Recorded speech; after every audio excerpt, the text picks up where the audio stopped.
A rákosi vipera Magyarország egyik fokozottan védett hüllője. Az Európai Unió támogatásával zajló természetvédelmi LIFE projekt célja a vadon élő állományok megerősítése és ezáltal a faj hosszú távú megőrzése. A Kishiján kipusztult faj tenyésztése 2004-ben indult el a Kiskunságban található Rákosi Vipera Védelmi Központban. A fajmegőrzési program hátterét biztosító tenyészközpont jelenleg 1070 rákosi vipera számára nyújtott hat. A szakmai munka magas színvonalának fenntartása érdekében szükség volt a több mint 15 éve épült szabadtéri terráriumok újjáépítésére. A korszerű, minden igényt kielégítő terráriumok lehetővé teszik, hogy az itt élő kígyók a lehető legtermészetesebb közegben tölthessék napjaikat és sikeresen szaporodjanak. A kiskígyók augusztus környékén születnek, és a szaporulat egy része beltéri terráriumokban tölti a következő tavaszig tartó időszakot. Ez alatt hetente 2-szer kapnak táplálékot, a rendszeres hossz- és súlymérés pedig lehetővé teszi fejlődésük nyomon követését. Májusban aztán társaikkal együtt ők is a kültéri terráriumokba kerülnek. A kültéri terráriumok tervezésekor fontos szempont volt a kígyók és a ragadozók bejutását megakadályozó tetőszerkezet kialakítása.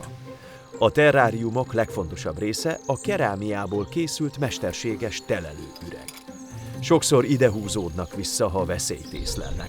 Itt találnak menedéket a hűvösebb idő vagy éppen a nyári forróság elől. Itt töltik az éjszakát, és telelés során ebben vészelik át a hideg időszakot.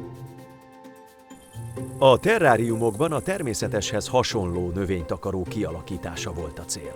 Bár az itt növekvő gyep nem teljesen hűmása a természetes gyeptársulásoknak, a rákosi viperák jól érzik magukat benne, hiszen megfelelő búvó és napozó helyet is biztosít számukra. Ha odalépünk egy terráriumhoz, akkor ennek egy napra kész információnak kell lenni, hogy ki lakik ebbe a terráriumba, és akkor ezek a képek ugye így levehetők. Ha kezemben van a kígyó, vagy a kígyóról elkészült kép, akkor az összehasonlítás perdöntő tud lenni, vagy két kígyó esetében, ha látjuk a különbségeket, akkor itt akár a fejtetőnek a pikkelzettségébe, vagy a szem körüli pajzsoknak az elrendezésébe, akkor eldönthető, hogy ki kicsoda. A program olyan sikeres volt az elmúlt 20 évben, hogy bizonyítást nyert, hogy a rákosi viperák jól szaporíthatóak fogságban, és emiatt szükség is van arra, hogy ezt az állományt megnöveljük. Ez persze azt is jelenti, hogy a takarmány állatok mennyiségét is meg kellett növelni.